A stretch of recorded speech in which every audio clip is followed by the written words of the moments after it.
In this video, I'm going to talk about financial wealth and just how to really build it for yourself. Breaking it down, what is involved, what is needed, what is required. I had an interesting conversation with my dad the other day. I asked him, I was like, what is it that you want? Or no, sorry, I said, what's your why? And he said, why? And he was just puzzled. I was like, yeah, your why, you know? The reason why you wake up every day in the morning and whatnot. And he's like, I want to be happy. I just want to be healthy and happy. And I was just like, oh, okay. Meanwhile, me, I'm thinking something else. But it's curious to just know what people are thinking. And the fact that he said that just really had me thinking. Over the weekend, I attended a infield training for some real estate. It kind of lit a fire under my ass. Just a lot of things. It had me questioning myself. A lot of us say we want a lot of money, we want to be happy, stress-free, generational wealth, live comfortable. But what does it take to achieve all these things? Have you ever asked yourself that question? What will it take in order for me to achieve this? They were just talking about, what is it that you want? What's your why? And when they're speaking, it kind of like slapped me in the face. Like, what is my why? I say to myself, my kids, building a portfolio, like everything for them, you know? But then I got a rude awakening when he said, okay, if that's your why, if you were drowning, who would you save first? And everybody said themselves. But you just said your kids are your why, so why wouldn't you be saving your kids? The questions that he was asking us, it was very thought-provoking. Like, does your actions reflect your goals? Majority of people said no, me included. And I was like, wow, like I really felt like my ass was being handed out to me. And I have to be more intentional with my goals. For example, I said I want to do YouTube. I haven't made one in a month. I'm not being intentional with my goals. If you're being intentional, you got to wake up every day and say, what am I going to do to be that much closer to my goal? 1 step, 2 steps, whatever it may be. Every day you got to be doing something. So that was the first thing. And I said, you know what? If I'm going to be teaching people, I got to break it down to the very, very nitty gritty when it comes to building wealth. That was another question you asked. Like, what does generation mean? Some people said a decade, a year. No, a generation is forever. It's a life, like it just continues going on. And same thing for wealth. What is wealth? Wealth is something that just lasts forever, an abundance of something. And it's clear we hear these words, but we don't understand the definition. I took it a step further. I said, you know what? Where did the word wealth come from? What's the root word of wealth? And the root word of wealth is well-being, or to be happy. Then that's when a light bulb kind of went off and said, aha, it's to be happy. Everybody is seeking to be happy. No matter if it's money, where you live, stable job, whatever it may be, it's the end result is to be happy. That's all we really want in life. How we get there doesn't matter, but that's just what we want. In this video, I'm going to talk about financial wealth and just how to really build it for yourself.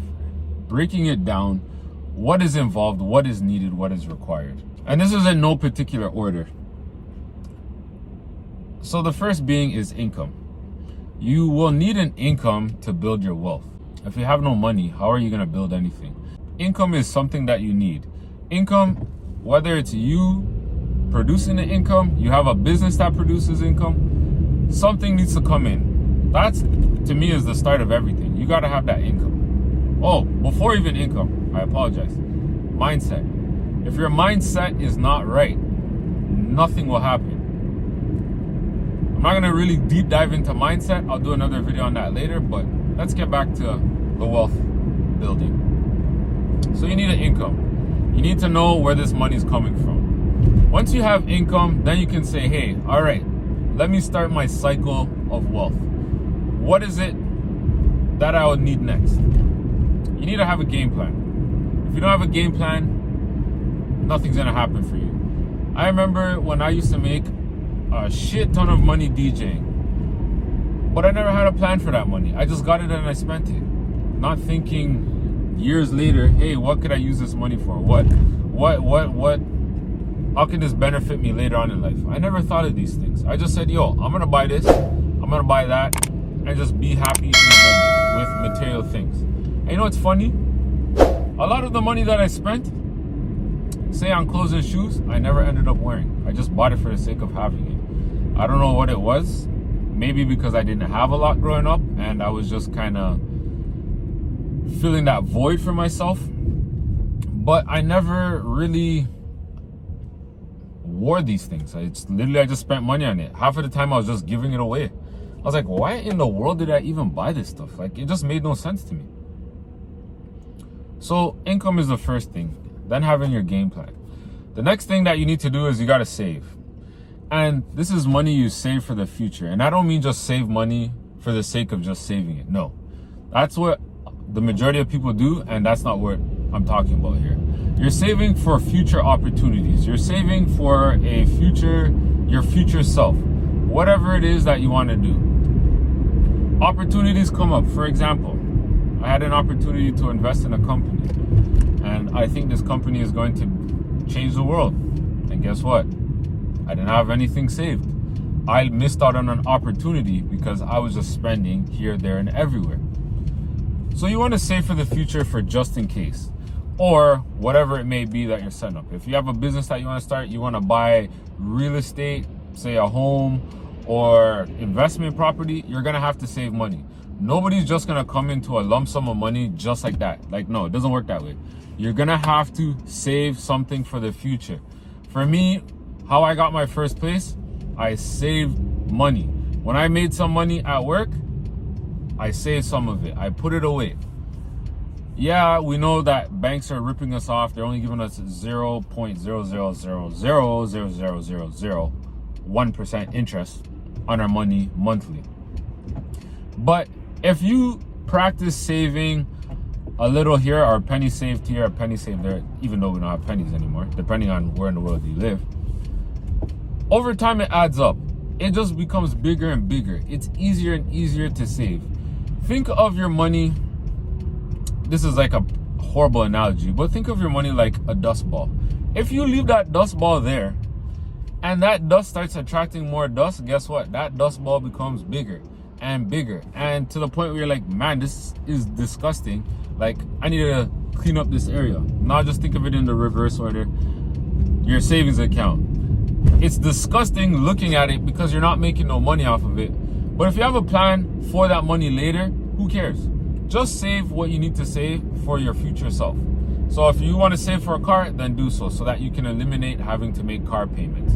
If you're saving for your first home, your first investment property, save that money. Trust me, by the time you blink, that day is already here. So that's the next thing.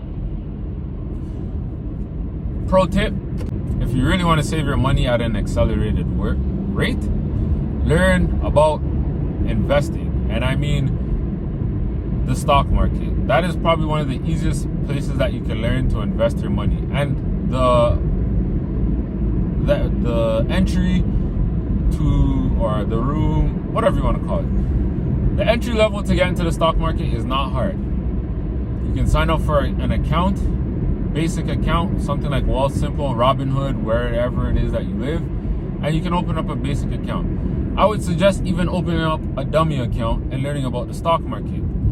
Years ago, that's how I learned about the stock market. I didn't start just throwing money into the stock market willy-nilly, because at the end of the day, that's gambling. And if you're investing in the stock market, you don't want to take the gambling approach. You're better off just going to the casino, hitting the roulette table, and betting on black.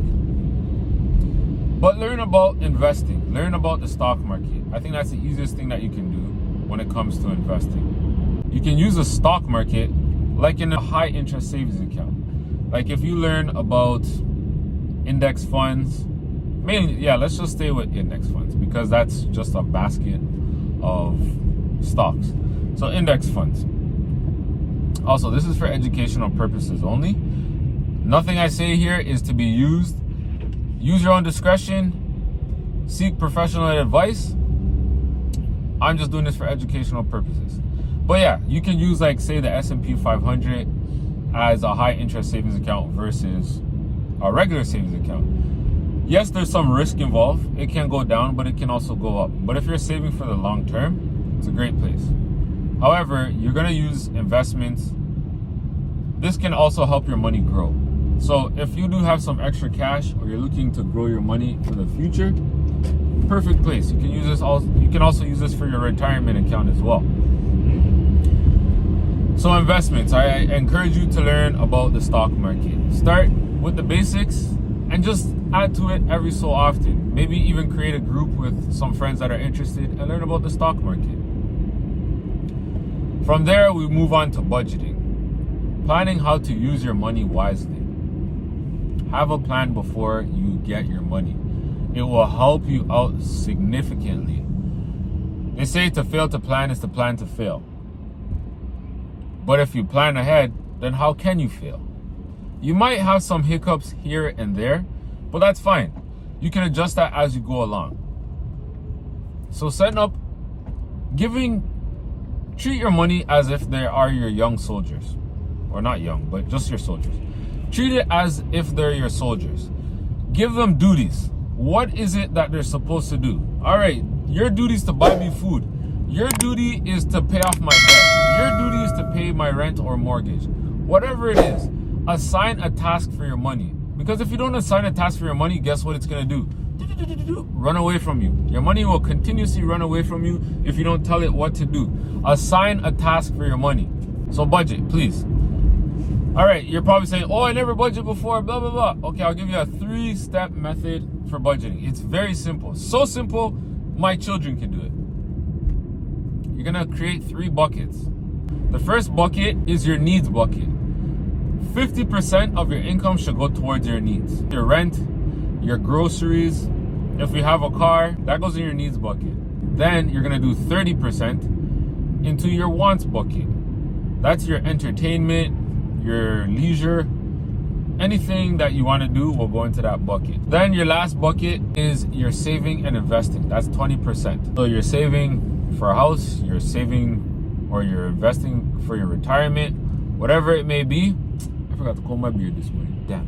Whatever it may be, that is going to your savings bucket. Whatever expenses you have, you only have 3 buckets. You set your budget. If you make $2,000 a week, bi-weekly, what you're gonna do is $1,000 for needs, $600 for your wants, $400 for saving and investing. Very simple. Can't screw that up. You can change the numbers if you wish to. That's entirely up to you, but I'm just giving you the 3 buckets.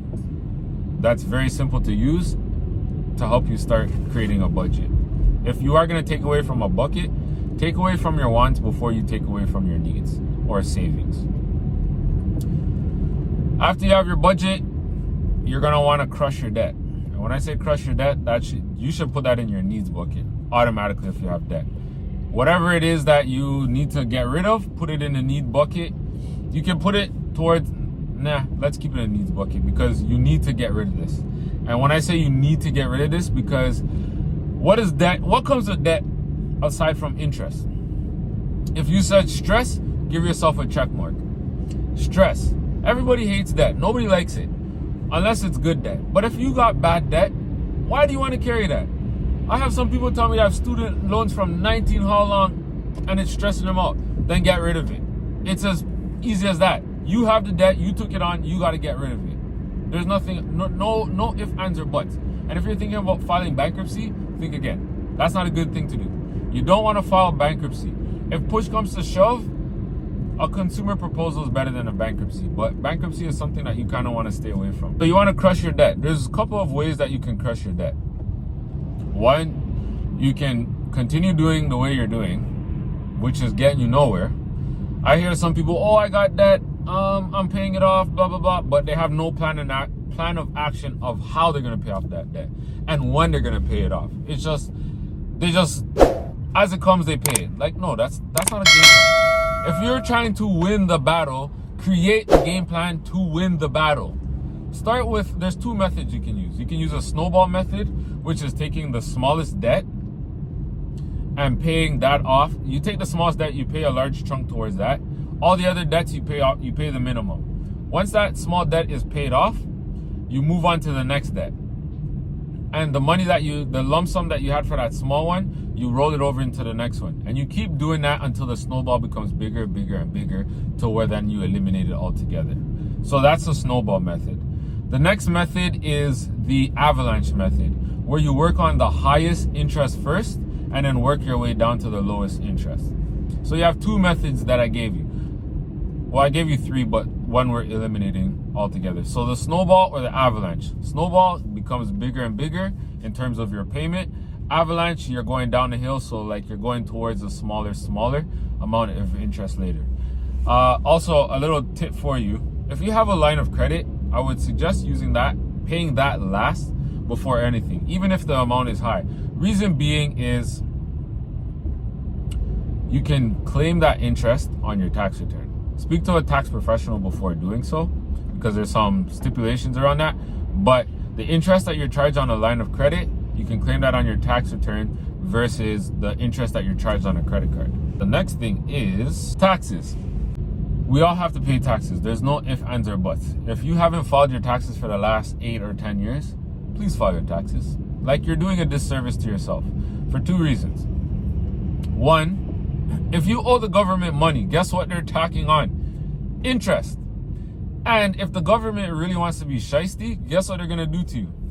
They're going to freeze your bank account. I have seen people's bank accounts been frozen because they didn't pay their taxes and they owe a lot of money. Pay your blasted taxes. It's not going to kill you to pay it. Like, you know you got to pay taxes, just pay it. Number two, you haven't filed your taxes forever and the government owes you money. You're doing yourself a disservice, because guess what? You can't charge the government interest.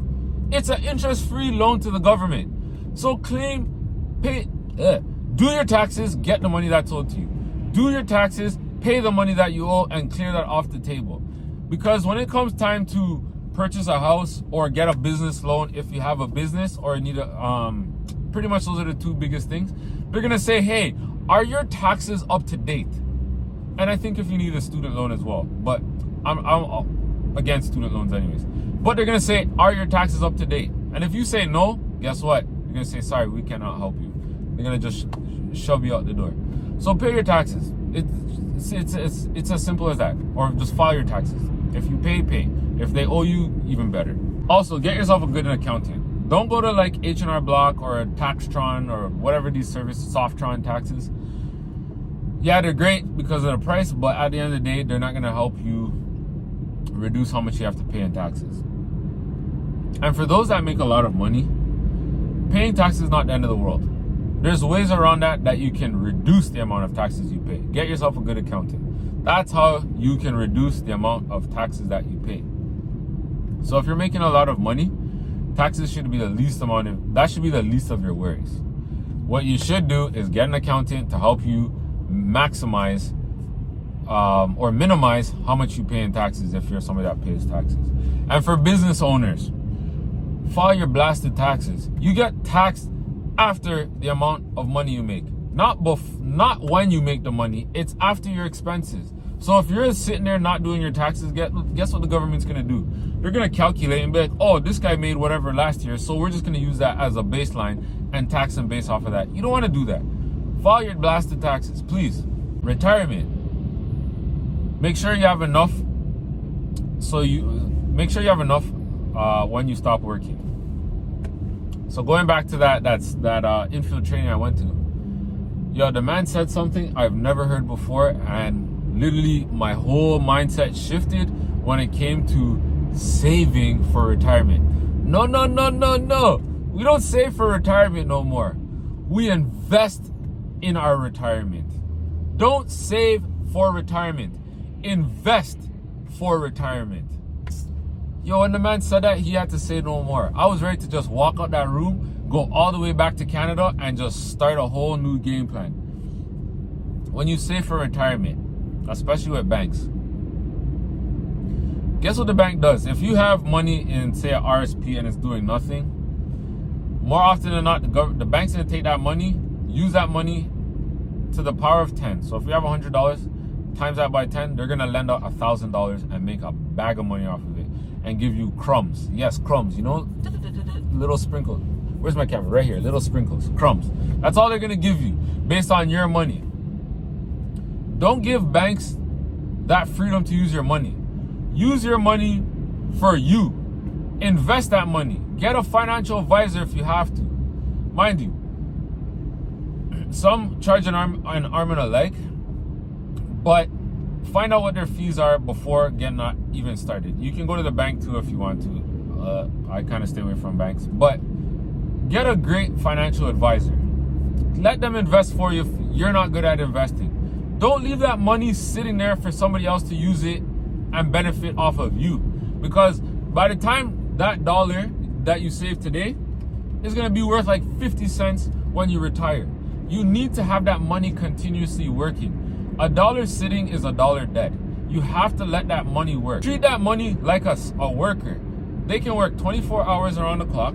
They don't eat, they don't sleep, and they don't have to take a shit. Go to work, make me more money. Make more little soldiers so that I can have an abundance of money when I retire. That's the way you gotta strategically play the game. Play the game the way it's intended to play. If you don't play the game the way it's intended to play, I'm sorry, you're just gonna end up crying and sulking about life, the life's choices. Next is real estate. Owning land or homes as an investment. Real estate might not be for everybody, but there's multiple ways that you can get into real estate. You just gotta find out what works for you. And the reason I'm saying to get into real estate is because it's a asset class that's always just done good. Yes, there are ups and downs, but you're not getting into real estate for the sake of buying it today and selling it tomorrow. And I mean literally tomorrow. Some people, they come into this and they're like, oh, I'm gonna get real estate. Yeah, I'm gonna buy pre-construction and in 3 years I'm gonna sell it. That's not the game of real estate, man. You're playing it all wrong. You're buying and holding. That's what the rich do. They don't buy and sell. They buy and hold. You only sell if it makes sense. You hold the property. It's better to hold it than to sell it. Trust me on this. Let me give you an example. More so just from the standpoint, and your house is not an investment. So get that off the table, okay? Because you're living in your house, you have expenses, you got to pay for that time and time again. It's not an investment. But a lot of people think, oh, I own this home, this is my investment. No, it's not an investment. Unless it's cash flowing for you, no. It's more so a liability than anything. But let's move over. You buy a house for $1 million. It's worth $2 million. You're like, yo, I'm up. Okay, you sell the house now. You make $1 million off of your principal residence. Now guess what? You sold your house, but now where are you gonna live? You start looking for houses. Now they're about $2 million, $2 million plus. You just literally moved your money from one property over to another property, but you have no equity in it. Equity meaning what you own and the bank doesn't own. So therefore, you just move from one property to the next property and paying a higher mortgage. That's dumb. Don't do that. You're better off taking the equity out of one property and putting it over into another property. It's wealth accumulation. That's how you build your wealth. You buy assets and you make more money from those assets. You don't buy an asset and then take it out to buy another one. No, that's the wrong game. You buy assets and you get more assets. The more assets you have, the more wealth you will build for yourself. So play the game of assets. Play like Monopoly. So I'm going to teach you a little Monopoly hack here. Don't share with anybody. If they didn't watch this video, they can't know this trick. So don't let nobody know this. This is the one piece you keep to yourself, because I want you to have the edge when playing Monopoly. When playing Monopoly, this is what I used to do all the time. My goal is to get Park Place and Boardwalk, and the green ones. Why? Because they yield the highest amount. When someone lands on your property, they're paying you the most. And when a man doesn't have that money, they have to mortgage their property, they have to sell their property, or if they go bankrupt, they have to end up giving you their property. That's not what I want you to play the game totally different now.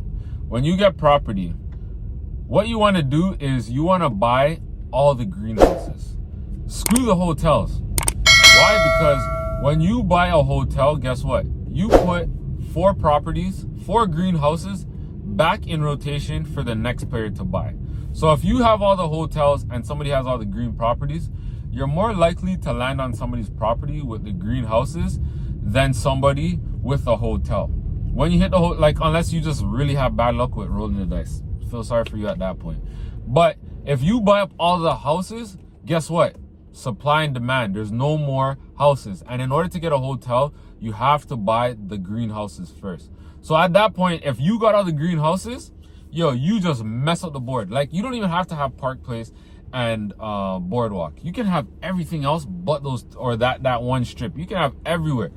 You'll just screw up everybody. That's when you're gonna start cash flowing. Just everybody's gonna have to be paying you at that point. So that was just a little pro tip for you when it comes to playing Monopoly. The next thing is life insurance, protecting yourself from big unexpected costs. I don't know about you, but it hurts my heart to hear somebody say, I need help with a GoFundMe. X and Y, Z just passed away. Sometimes it just happens randomly. It's unexpected, right? You're playing a game of chicken. And when I say chicken, like, literally you're driving towards a car and a car's coming at you, and you're considered the chicken, whoever turns first, right? I don't even know why anybody would want to even play such a game. Like, to me, that's just crazy. Like, you're literally just committing suicide at that point.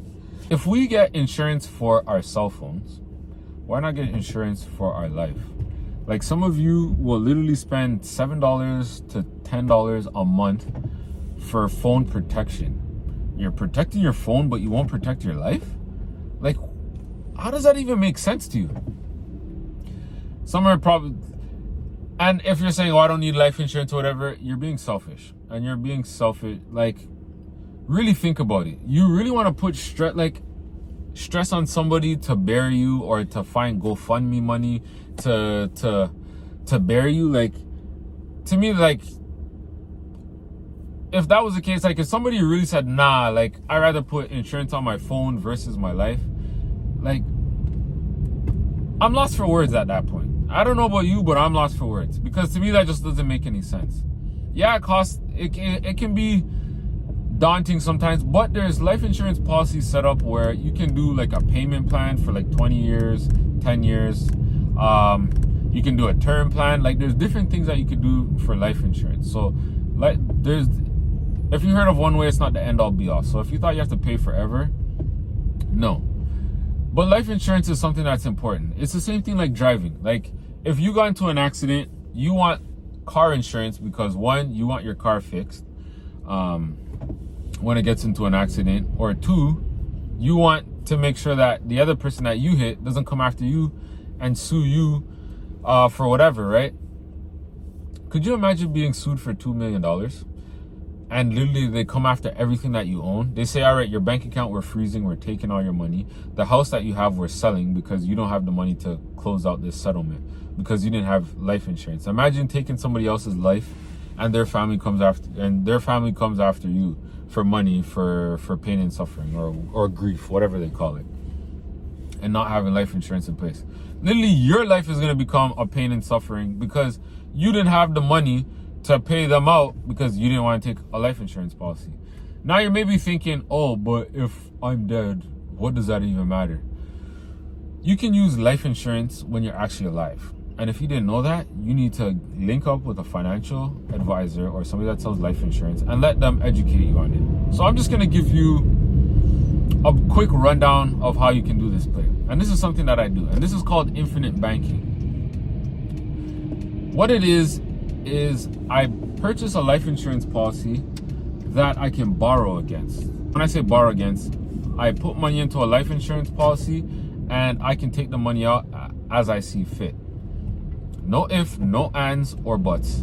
I don't have to go into a bank and tell the teller, hey, or whoever they are, and say, hey, I need some money, blah, blah, blah. Can I get this, whatever? They don't do any of that stuff. I literally I send these guys an email. I send them an email, or I call in and say, hey, I want to borrow XYZ for my life insurance policy.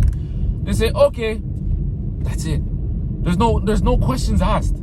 It's my money, I get to do what I want. And you get to borrow at an amazing interest rate. The banks charge you a compound interest rate. You know what life insurance companies charge you?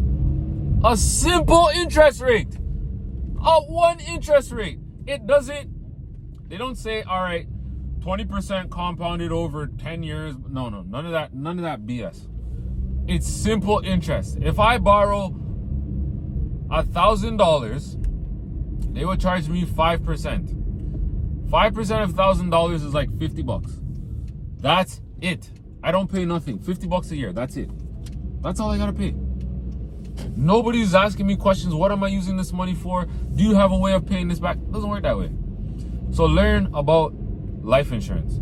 Link up with an advisor to school you on that and life insurance. Trust me, you'll be so much more happier. Holy shoot, didn't realize that bump. And then the last thing is generational wealth. That's passing assets down to your family. Generational wealth includes a lot of things. You need to make sure that you have a will set up in place. You want to have, if you can afford it, set up a trust fund. Get a lawyer to teach you about that stuff. Like, we think these things are so complicated in doing, but when it comes time to buy a new car that we can't afford, live in a house where rent is way too much, we have no qualms about it. But when it comes to setting up our family for success, we make up the most amount of excuses. Information is everywhere. You can go to Google, you can go to YouTube, you can go to professionals, but yet we don't do it. Oh, it's too much time. What do you mean it's too much time? So when will you have enough time? And if you're telling me it's too much time, and if I say when will it be, or if you just did step by step, how can it be too much time? Take it back to when you went to school. You have a test and the teacher tells you you're gonna have a test next month, or not even next month. You have a test next week. Your plan of action should be like, all right, I'm gonna take little chunks of what we learned and study it. No, you'll wait till the last minute and then cram everything together. That's how you set yourself up for failure. You tell yourself, I'm gonna fail. Guess what? You're gonna fail because you told yourself you're gonna fail. But if you say, I'm gonna pass, and did a little work each day, you're gonna pass. So setting up these things takes a bit of time, but if you set it up now, you don't have to do it later. It's a one and done type of thing with a little maintenance here and there. So I really want to make this video just to talk about wealth and the subtopics around wealth, just to give people a clear understanding of wealth. And thank you for watching this video. Make sure you hit the subscribe button so that you can stay up to date for the next video that I drop.